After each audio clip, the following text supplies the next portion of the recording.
Now, good morning, students. Today, we are going to study about Chapter 3 Nouns, Grammar, English Grammar. So, what are nouns?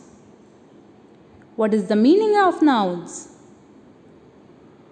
Do you know? Yes or no? Yes, you are right. As you have studied this earlier also in class 1, right? So, nouns are the names of people, animals, places, or things. So, students, आपने पहले भी पढ़ा हुआ है naming words are known as nouns also. Okay students, किसी भी place का नाम, पर्सन का नाम या एनिमल, थिंग्स, किसी चीज़ का भी नेम क्या होता है? नेमिंग वर्ड या फिर nouns. Understand this? Like write the names like here is written like write the names of the people, animals and things that you see below. अब आपको क्या क्या समझ आ रहा है, दिख रहा है? You have to mention this in these blanks. Like this is bird, dog, envelopes, postman. Okay? So what is this? What are these things called? Naming words. Okay, students? Now let's crack it. Color the splashes with names of people in red. आपको जो भी people का name है उसको red से colour up करना है. Name of animal, animal को ब्लू से. नेम ऑफ प्लेस, जो भी आपको प्लेस का नेम समझ आ रहा है वो उसको ऑरेंज से. And the name of thing in pink. अगर किसी थिंग का नेम है तो पिंक कलर से इसको सर्कल करना है. Understand kids? Now cat, what is it? Animal, so we will colour it with blue. Rose, rose, what is this? What is this? Thing, so we will colour it with pink. Okay students, likewise you have to color these all according to their categories. जो people होगा उसको red colour से, जैसे कि postman तो red colour से इसको colour करना है. प्लेसेस, तो प्लेसेस अगर शॉप है तो ये प्लेस का नेम है तो किस चीज़ से कलर आउट करना है इसको? ऑरेंज से. पिंक, तो पिंक किसको करना है? थिंग को. जैम है तो क्या है? ये थिंग है, तो अब इसको किस चीज़ से कलर करना है हमको? पिंक से. नाउ एनिमल, एनिमल अगर जैसे फ्रॉग है तो फ्रॉग को किससे कलर अप करना है? ब्लू से. Understand, so kids? Open your next page. In this question B, you have to circle the things which are not a noun. You have to circle one word. Like doll is a noun, bat is a noun, bat is a noun, ball is a noun, kite is a noun, but clean is not a noun. So circle it. Garden is a noun, park is a noun, place. Okay, this will come in place category. Classroom is a noun, bedroom is a noun, but sit is not a noun. Likewise, you have to complete this whole question. Okay students, let's come to next topic, proper and common noun. अब हम proper and common noun को कैसे indicate करेंगे, कैसे समझेंगे कि proper क्या होता है, common क्या होता है. अच्छा, मैं एक एग्जाम्पल देती हूँ आपको. Just have a look. देखो, proper, अगर मैंने बोला माई नेम इज़ शार्वी, तो शार्वी क्या है? Proper noun or common noun? हर जगह तो शार्वी नहीं मिलेगी. ओके, तो प्रॉपर नाउन मीन्स एक पर्सन का परफेक्ट नेम पता चल जाता है आपको, उसको बोलते हैं हम proper noun. And next one is common noun. Like Sharvi is a girl, there are many girls. Okay, there are many girls. Girls means common हो गया, बहुत सारी गर्ल्स हैं. अब हमें क्या पता कौन सी कहाँ कितनी गर्ल्स हैं. ओके स्टूडेंट्स, और कौन सी वाली है जिसको हम जानते हैं, कौन सी वाली है जिसको हम नहीं जानते।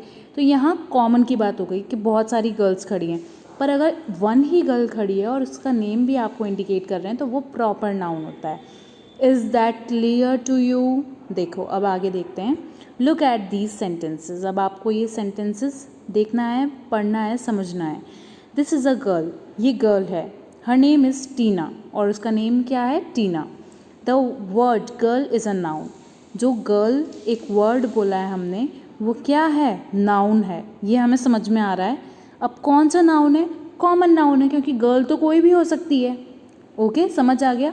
गर्ल कोई भी हो सकती है। Okay, it is use to talk about any girl. कोई भी गर्ल हो सकती है, और गर्ल बोला है हमने तो हमारे पास में बैठी हुई गर्ल भी हो सकती है, हमारे थोड़ा सा डिस्टेंस में खड़ी है वो भी गर्ल हो सकती है।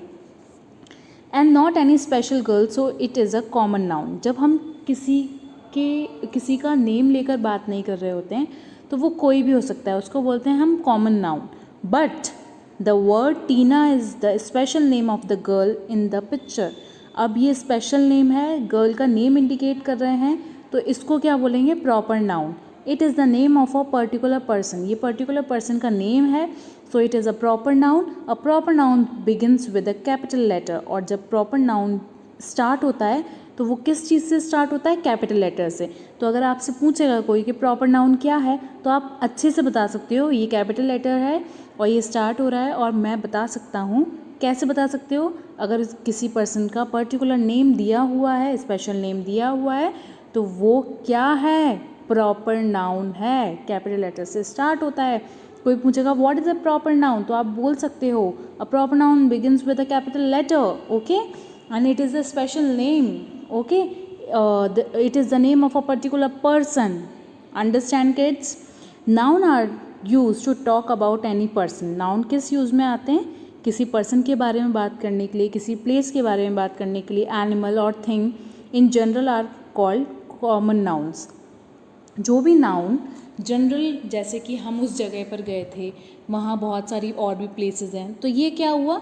एक जनरल बात हो गई, बहुत सारी प्लेसेस हैं, तो कोई सी भी प्लेस हो सकती है। हमने किसी प्लेस का या किसी एनिमल का या किसी थिंग का या किसी पर्सन का नेम नहीं लिया है, तो ये कॉमन है, जो सब लोग हैं, ठीक है। अब उसके बाद अगर हमने बोला some nouns are special names of people, places, animal और things, they are called proper nouns. जैसे कि हमने किसी का नेम बोला, वी वेंट टू दिल्ली, हम दिल्ली गए थे, तो ये अब हमने क्या किया? अब हमने नेम बोल दिया, तो ये क्या है? प्रॉपर नाउन है। और ये किस चीज़ से स्टार्ट होगा, किस चीज़ से बिगिन होगा? With capital letters. समझ आ गया? Understand? Okay, let us look at some more sentences to understand this better. कुछ और एग्जाम्पल्स लेते हैं। देखो, I live in a city. City तो कोई सी भी हो सकती है, तो ये क्या है? अब आप बताओगे मुझे, क्या है ये? कॉमन और प्रॉपर? कॉमन, क्योंकि कोई सी भी सिटी हो सकती है। किसी की भी बात करेंगे तो कॉमन, अगर पर्टिकुलर उसी सिटी की बात करेंगे जिस सिटी की हमें बात करनी थी, प्रॉपर। आई लिव इन दिल्ली, प्रॉपर नाउन हो गया ये, क्योंकि अब हमें पता चल गया वो बच्चा या कोई भी पर्सन कहाँ रहता है, दिल्ली में रहता है। आई लिव इन अ सिटी, हमें क्या पता चलेगा कि कौन सी सिटी में रहता है वो, okay. The World City is a common noun. City क्या है? कॉमन नाउन है, जैसे कि मैंने अभी आपको बताया। The word Delhi is a proper noun. The word जो दिल्ली है वो प्रॉपर नाउन है, क्यों? Because it is a special name of a city. City का ये स्पेशल नेम है। Sunday is a holiday, Sunday is a holiday, तो क्या है ये? प्रॉपर नाउन, बिकॉज हमें बताया है कि संडे को हॉलीडे है। अगर हम बोलते देयर आर मैनी हॉलीडेज़, तो हमें क्या पता चलता कौन सी हॉलीडेज़ कब हैं? हमें क्या पता चलता? हॉलीडेज़ तो किसी भी दिन हो जाती है, और ये तो कॉमन नाउन में आता, हॉलीडेज़ होती तो। पर हमें बताया संडे को है हॉलीडे। संडे क्या है? संडे प्रॉपर नाउन है, और इसको बोलते हैं प्रॉपर नाउन जब हमें नेम स्पेसिफाइड होता है। माई बर्थडे इज़ इन जनवरी। अब उसने बर्थ मंथ को भी क्लियर कर दिया, जैसे कि जनवरी में, तो प्रॉपर नाउन हो गया ये। क्यों हो गया प्रॉपर नाउन? क्योंकि उसने जनवरी बोल दिया। अभी अगर वो बोलता मेरा बर्थडे तो आता है, किसी भी टाइम आता है, I don't have any idea about the month, अगर मंथ का कोई आइडिया नहीं होता तो हम बोलते ये तो कॉमन नाउन है, कभी भी आता है, अच्छा बता देना फिर। और अगर हमने बोला अच्छा जनवरी में आता है, वाह नाइस, वेरी नाइस, तो अब ये क्या हो गया? Proper noun. The word Sunday and January are special names of a particular day of the week and a month. जब पर्टिकुलर हमने किसी मंथ और वीक के बारे में ही बात की है तो ये क्या होता है, proper noun. Understand my little kids. Next page. So here is the question number C, fill in the blanks with proper nouns. अब आपको ये फिलअप करना है. My name is, what is your name, तो you have to fill it. Okay, now next move to your next topic, gender. Gender, man, women, girl, boy, this is a gender. Okay, look at these pictures. अब आपको ये pictures दिख रहे हैं. Yes, father, mother, brother, sister. समझ आ गया, genders होते हैं ये. Father is a man, brother is a boy. They are male person. Noun that name male person and animal belong to the masculine gender. Masculine gender क्या होता है, जिसमें मेल की कैटेगरी आती है, जैसे कि मैन और बॉय, ये दोनों सेम कैटेगरी है. ओके, दोनों मेल ही हैं, तो इसको क्या बोलेंगे, masculine gender. Okay, as second is जिसमें वुमेन की कैटेगरी, गर्ल की कैटेगरी पता चलती है, उसको बोलते हैं हम फेमिनाइन जेंडर. जैसे कि mother is a women, sister is a girl, तो ये फीमेल की कैटेगरी हो गई.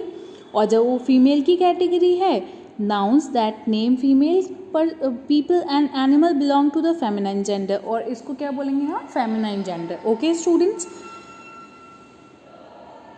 Now students, in question number D, fill in the correct nouns to complete the tables. Now uncle, what is the gender of the uncle? Man. So uncle, aunt, brother, sister, father, mother, grandmother, grandfather, queen, king, princess, prince. Understand? Okay. Now students, collective nouns. अब collective nouns क्या होता है, name से पता चल रहा है कि कलेक्टिव नाउन्स क्या होता है. किसी ग्रुप की बात करना, जैसे कि ग्रुप ऑफ पीपल भी हो सकता है, ग्रुप ऑफ एनिमल भी हो सकता है, ग्रुप ऑफ थिंग्स भी हो सकता है, कुछ भी हो सकता है. तो अगर हम किसी ग्रुप की बात कर रहे हैं तो वो कलेक्टिव नाउन्स होता है. जैसे कि जो भी ग्रुप है, अगर काऊ का ग्रुप है, शीप का ग्रुप है, किसी का भी ग्रुप है, तो उसको हम क्या बोलेंगे, कलेक्टिव नाउन्स. देखो, लुक एट द पिक्चर. ये पिक्चर दिख रहा है आपको काऊ का. It shows a group of cows. अब हमें दिख रहा है ये ग्रुप ऑफ काउज है. ओके, अगर ग्रुप की बात हो रही है तो हम क्या बोलेंगे, collective noun. Okay, we use the word herd of a group for a group of cows. हम हर्ड यूज़ करते हैं काउ के ग्रुप के लिए. सो वी से a herd of cow. Okay students, a herd of cow means a group of cow. बेटा, जब भी हम किसी ग्रुप की बात कर रहे होते हैं उसको कलेक्टिव नाउन बोलते हैं. और सबका ग्रुप अलग अलग होता है. ऐसा भी हो सकता है जैसे कि अभी बहुत सारे बनानास रखें तो हम क्या बोलेंगे, अ बंच ऑफ बनानास. ठीक है, अगर शीप का ग्रुप है तो क्या बोलेंगे, फ्लॉक ऑफ शीप. अंडरस्टैंड. अगर किसी बहुत सारी बीज हैं वहाँ पर, अगर किसी बीज का ग्रुप है तो हाइव ऑफ बीज. Understand. So the noun heard is a collective noun. Collective noun हम किसको बोलते हैं, जब हम किसी ग्रुप की बात करते हैं. Now collective. So here is a definition. Words that are used to refer to a group of people, animal और thing are called collective nouns. Understand. A collective noun is treated as singular noun. Collective noun को हम singular noun भी बोलते हैं. Okay, read the sentences carefully. अब ये sentences आपको read out करने हैं और बहुत ध्यान से देखना है. जो अंडरलाइन वर्ड्स हैं उसको बहुत ध्यान से देखना. A herd of cows is grazing in the field. यहाँ हमने जो काउज हैं उसके ग्रुप की बात की है. Heard means group. उसके ग्रुप की बात की, पर हमने इज़ यूज़ किया क्योंकि है तो वो एक ही ग्रुप. तो अगर एक ही ग्रुप की बात करेंगे हम तो हम उसको इज़ करके इंडिकेट करते हैं, बिकॉज हम वन ग्रुप की बात कर रहे हैं. और अगर बहुत सारे ग्रुप की बात कर रहे हैं, अलग अलग ग्रुप की, तो हम आर यूज़ करते हैं. पर अगर एक ही बहुत सारी काउज हैं पर उनका एक ही ग्रुप है तो हम क्या बोलेंगे, इज़. और अगर हमने यहाँ आर यूज़ कर दिया तो वो सेंटेंस रॉन्ग हो जाएगा क्योंकि हम ग्रुप की तो एक ही बात कर रहे हैं. Understand. Now next question. Here are some examples. The bouquet of flowers is beautiful. हाँ, उसमें आई एग्री, उसमें बहुत सारे फ्लावर्स हैं बुके में, देखो. बट है तो वो एक ही कैटेगरी के. ओके, तो ग्रुप है बहुत सारे फ्लावर्स का, तो अब उसमें क्या बोलेंगे हम, इज़ यूज़ करेंगे. A flock of bird is eating grains. Birds बहुत सारी हैं बट उनका ग्रुप एक ही है, तो is. The army of ant is carrying food. There was a crowd of people at the mall. Understand. Now you have to complete this question number E. Okay. Now students, with this we have completed our chapter number 3. You have to complete your bookwork exercise and complete your copywork also. Learn it thoroughly and start learning also. Till then, thank you. Take care. Bye bye.